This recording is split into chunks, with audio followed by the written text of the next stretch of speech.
আমার গোলাম নও? তুমি আমাকে চিনতে পারছো না? আপনার কথা একটা ভুল হচ্ছে। আপনি যাকে গোলাম ভাবছেন সে গোলাম না, আমি শেহজাদ। তুমি ওকে চিনতে পারতেছো না? ও তোমার wife Ritu. You are totally bothering me, আমাকে ডিস্টার্ব করবেন না। আসসালামু আলাইকুম দর্শকবৃন্দ। আজকের গোলাম নাটকের ১৯ নম্বর পর্বে ছিল রহস্য, আবেগ আর একের পর এক চমক।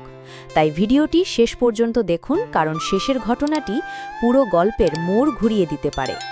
পর্বের শুরুতেই দেখা যায় দাউদ খানের লোকজন নতুন করে ষড়যন্ত্র শুরু করেছে।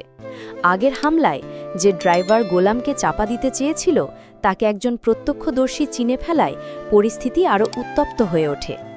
একই সঙ্গে ইবনে খলিলকে হত্যা করার নির্দেশ দিয়ে নতুন বিপদের ইঙ্গিত দেওয়া হয়। এদিকে গোলামের মা একটি গুরুত্বপূর্ণ সত্য বলতে চাইলেও জরুরি কাজে অফিসে চলে যাওয়ায় সেই কথাটি আর বলা হয় না। অন্যদিকে ঋতু কিছুতেই বিশ্বাস করতে পারছে না যে শেহজাদ আর গোলাম আলাদা মানুষ। তার ধারণা স্মৃতি হারানোর কারণে গোলাম তাকে চিনতে পারছে না। কিন্তু সবাই তাকে বোঝানোর চেষ্টা করে যে এখন শেহজাদের ওপর কোনো মানসিক চাপ দেওয়া যাবে না। অফিসে ফিরে শেহজাদ আবার সব দায়িত্ব নিজের হাতে তুলে নেয়। এরপর এক অসহায় বাবা ও তার মেয়ের কষ্ট দেখে মানবিকতার পরিচয় দিয়ে তাদের বিয়ের জন্য ৫ লাখ টাকার চেক উপহার দেয়। এই দৃশ্য সবার মন ছুঁয়ে যায়। অন্যদিকে ঋতু গোলামের খোঁজে বস্তিতে গিয়ে জানতে পারে গোলাম গুলিবিদ্ধ হওয়ার পর হাসপাতালে নেওয়া হয়েছিল। এতে তার সন্দেহ আরও গভীর হয়ে যায়। পর্বের সবচেয়ে বড় চমক আসে শেষ দৃশ্যে।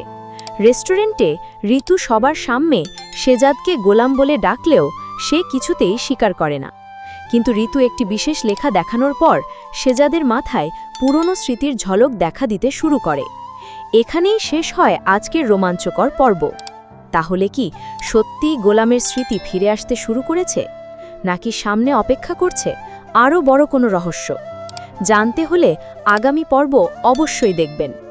ভিডিওটি ভালো লাগলে একটি লাইক দিন, বন্ধুদের সঙ্গে শেয়ার করুন। আর এমন নিয়মিত বাংলা সিরিয়ালের রিভিউ ও আপডেট সবার আগে পেতে আমাদের চ্যানেলটি সাবস্ক্রাইব করে পাশে থাকা বেল আইকনটি অন করে রাখুন।